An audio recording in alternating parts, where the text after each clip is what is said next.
Hello, my name is Greg Tisdall, and I am the Vice President of ACM. When I recall my first experiences of joining ACM, it was by one of the senior ACM members at the time. He was lifting while the track team was in there, and he kind of pressured me into joining the club because, I was new and I didn't really know much about computer science. And he said it would definitely be a good thing to do if I was for sure pursuing computer science later, and I can't thank him enough. The knowledge I've gained from ACM kind of ranges. Some teachers come in and elaborate on certain topics that they'll teach in their classes. I know Professor Backman does a Vim presentation every year, so that was really nice to have that while going through his class. When I became vice president, I was kind of surprised. I didn't really expect to get the vice presidency. With track and cross country, I'm usually kind of later to the meetings and sometimes I missed them completely. And so when they asked me to be vice president, I was a little surprised because I figured they would choose somebody who's been there a lot more than I have, but I'm still pretty happy about it and was able to add a couple things to ACM that I never thought I would have been able to do had I not been vice president, so that's been pretty cool this year.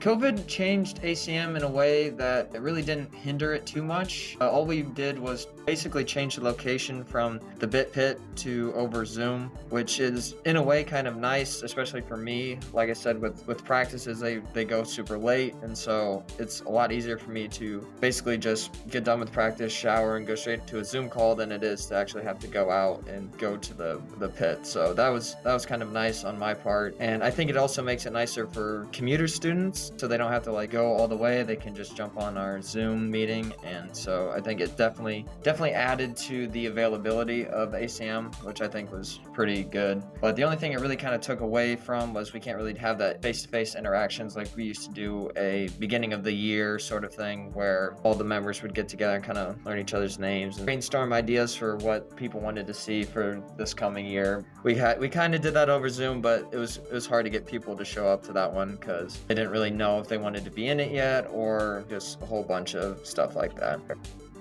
So when it comes to stress and COVID-19, personally, I guess stress has mostly been with sports because we've had ups and downs there with how we're doing competitions and how practices are even held. And so it's just everything was kind of up in the air for a really long time, and it made it kind of hard to find that motivation to keep going to practice with all that stress. But ACM, like I said, it's almost been better for ACM with COVID-19 because it allowed us to do the Zoom meetings, which is super awesome because, like I said, it definitely opens the door to a lot more people, and it's actually made it easier to get guest speakers to come in because we can get them from all around the world. We don't actually have to have them present on campus, so that's actually been a huge bonus this year specifically. So stress-wise, I think it's almost a stress reliever for ACM.